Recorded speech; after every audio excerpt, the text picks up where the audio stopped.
श्री भीमसिंह विद्यालय शेवगा, छत्रपति संभाजीनगर। उर्मिला दाभाडे, वर्ग 9वी सेमी। वस्तू गतिमान आहे कशावरून समजते? जर एखादी वस्तू सभोवतालच्या संदर्भात तिची जागा बदलत असेल तर ती गतिमान आहे। वेग म्हणजे काय? एकच कालावधीत होणाऱ्या विस्थापनाला वेग म्हणतात। चाल अंतराशी संबंधित आहे तर वेग कशाशी संबंधित आहे? विस्थापनाशी। जेम्स वेट यांनी कशाचा शोध लावला? वाफेचे इंजिन। अश्वशक्ती या शब्दाचा वापर प्रथम कोणी केला? जेम्स वेट यांनी। कार्य करण्याच्या दरास काय म्हणतात? शक्ती। सर्वप्रथम विद्युत घट कोणी तयार केला? Alexander Volta. रोधाच्या एककास कोणाचे नाव देण्यात आले? ओहम। वाहक म्हणजे काय?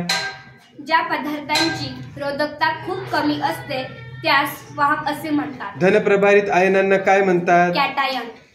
सजीवांचा अभ्यास करण्यासाठी रॉबर्ट व्हिटाकर यांनी कोणती पद्धत योजली? पंचसृष्टी। जागतिक हवामान शास्त्र दिन केव्हा साजरा केला जातो? 23 मार्च।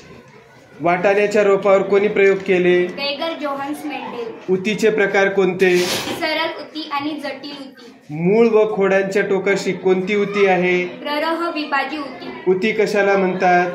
शरीराचे विशिष्ट कार्य करण्यासाठी एकत्र जमलेल्या एकसारख्या पेशींना उती असे म्हणतात। 1966 मध्ये भारताचे प्रधानमंत्री कोण होते? माननीय इंदिरा गांधी। 1973 मध्ये कोणत्या दलाने आनंदपूर साहिब ठराव मंजूर केला? अकाली दलाने। ईशान्य भारतात